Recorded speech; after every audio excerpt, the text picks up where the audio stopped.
Hello guys and welcome back to Counter 10. My name is Annie and on today's episode I'm going to share with you my thoughts on the 2026 first sitting paper that just happened last week. Now, I've done reaction episodes in the past, I've done blind perusal demonstrations as well, but today I'm just going to share with you my thoughts on how I think this paper was constructed in comparison to the most recent papers in 2025. Now, I sat my exam in 2022 first sitting, and since then it's been 4 years. The feeling I remember most after sitting the SAQ and the MCQ was right after the paper, I just wanted to know how the rest of my peers felt. Did they find it as hard as I did, or did they think it was a breeze in the park? Because for me, that was a way to try to get closure on knowing, did I do okay, or did I really stuff up this exam? Now, everyone always tells you after you do this paper, try to put it behind you because you can't change the past and start to focus in on the vivas.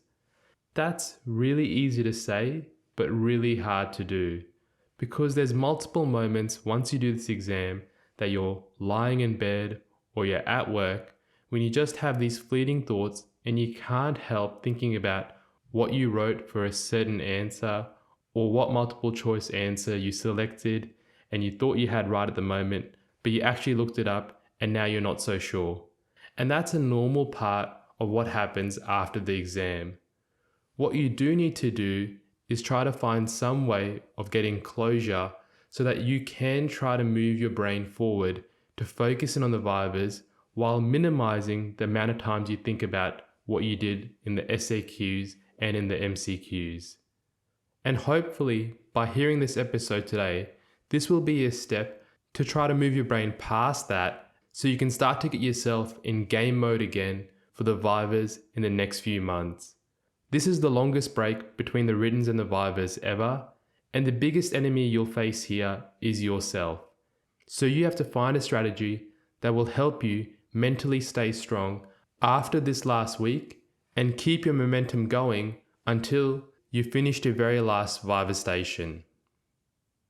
So then, what did I think of this 2026 first sitting paper?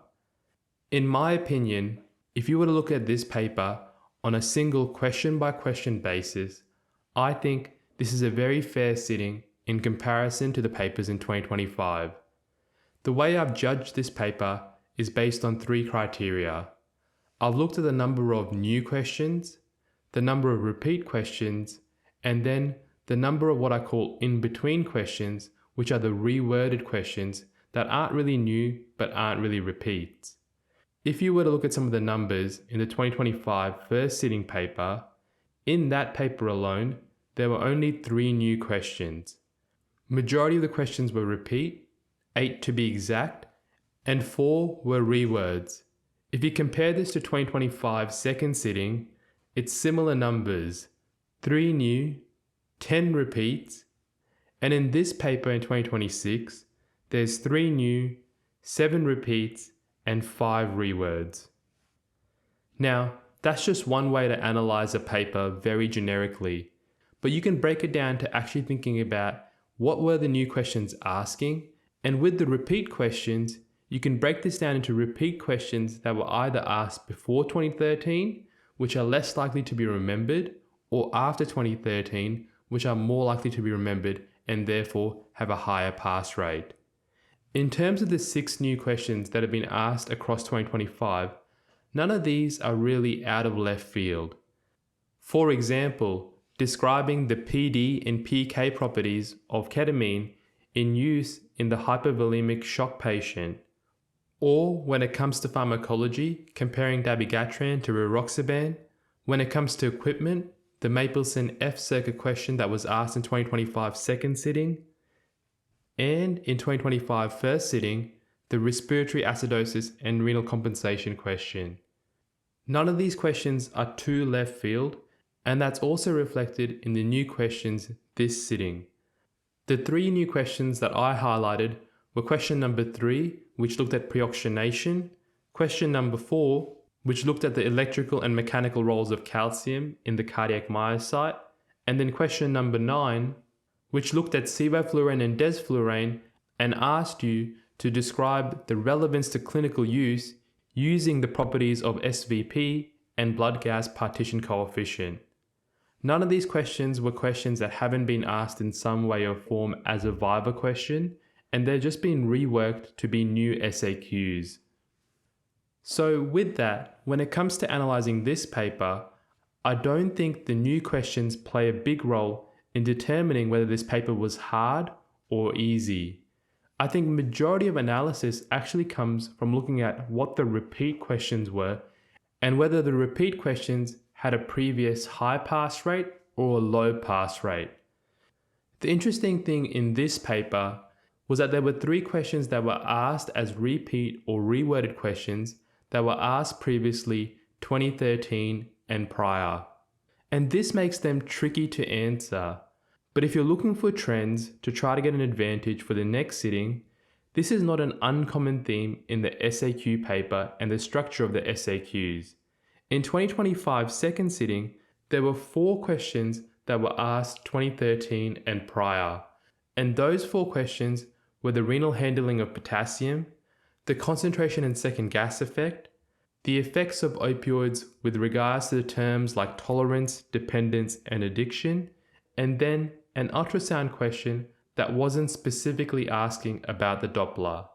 Now that means you have to cover a huge breadth of previous SAQs to ensure that you have a huge bank in your head, so if one of these pre-2013 questions comes up, you're not blindsided because you weren't expecting it. And in this paper specifically, there was question 6, which was describe the cellular events underlying the release, reuptake, and metabolism of noradrenaline in the sympathetic nervous system, which was asked way back in 2005 and was slightly reworded for this sitting. Then there was question 8, which was a 2-parter. Firstly, define optical isomerism and outline why it's important in the biological systems. And part B, explain the clinical effects of enantiomers using the following examples, bupivacaine and tramadol. Isomer classification had been asked back in 2013. And then there was question 10, which was define the pharmacokinetic term clearance and outline its relationship to elimination. And part B, use these concepts to explain how the infusion rate for maintaining a constant plasma drug concentration is determined.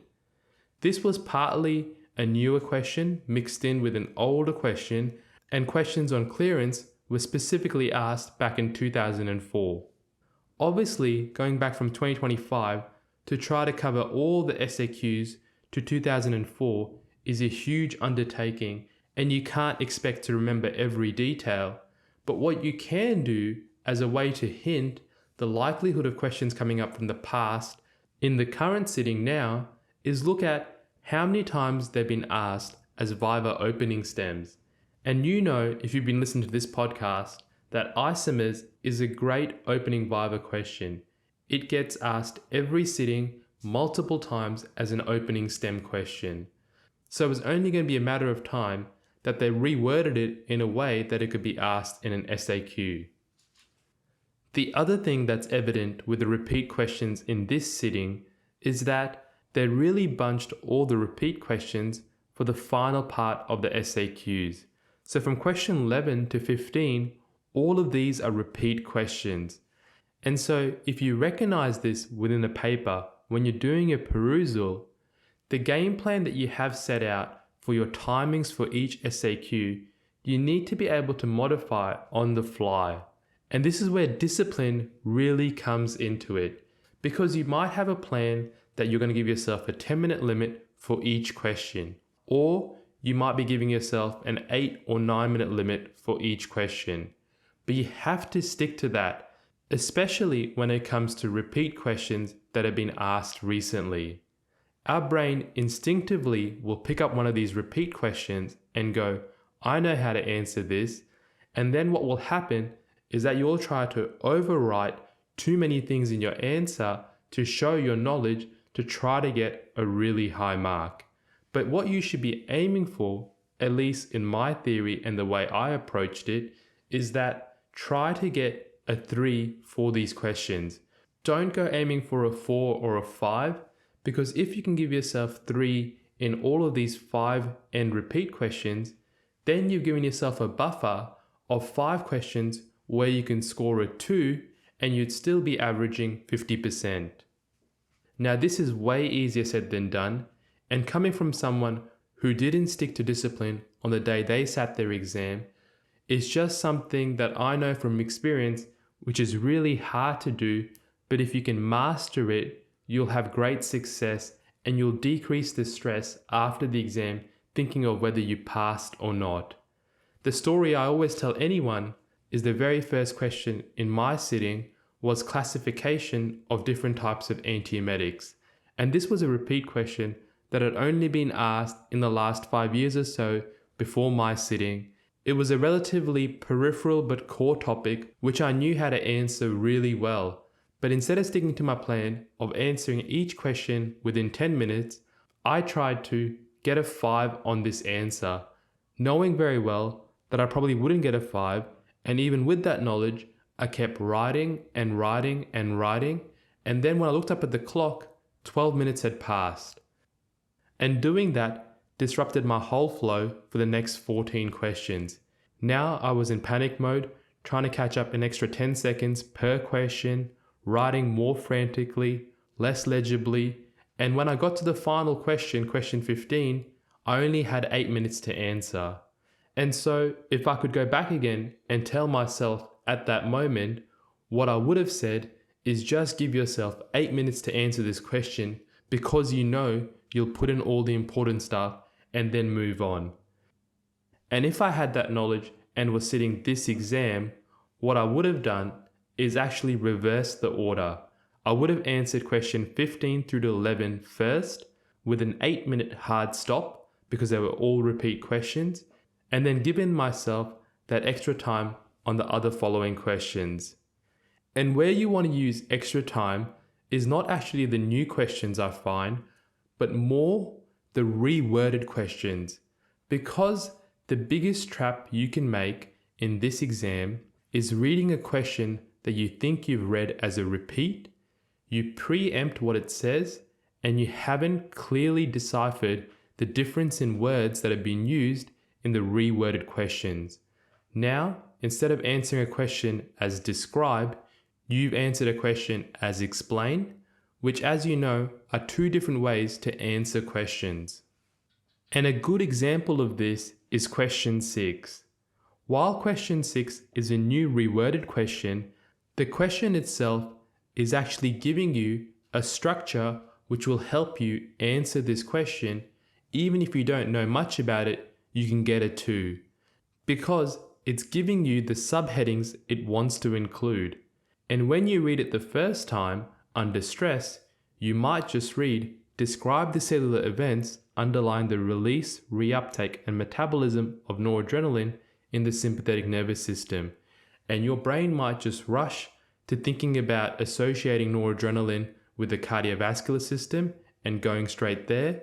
But if you take time and you just think about the headings which are in the question, release, reuptake, and metabolism, and then your overarching topic, which is sympathetic nervous system, noradrenaline, you've now made a table that will help you answer this question. So this is where you want to use those extra minutes that you've saved up, reading the questions that are reword questions that you just haven't thought about in a while.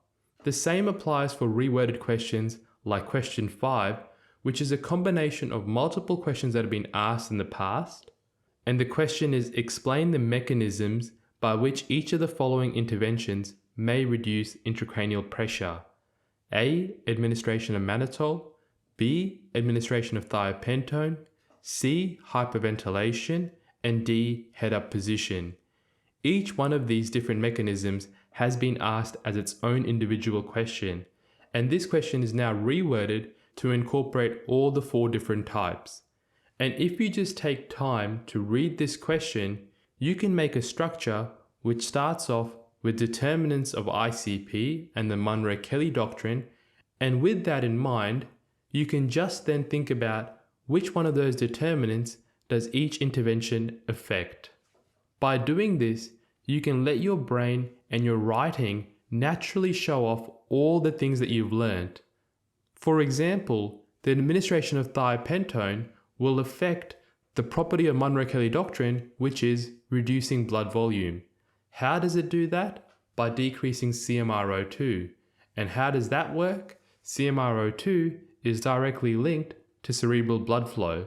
But you know that cerebral blood flow and CMRO2 have a ceiling effect because there needs to be some baseline activity, which then allows you to now think of limitations of each one of these interventions.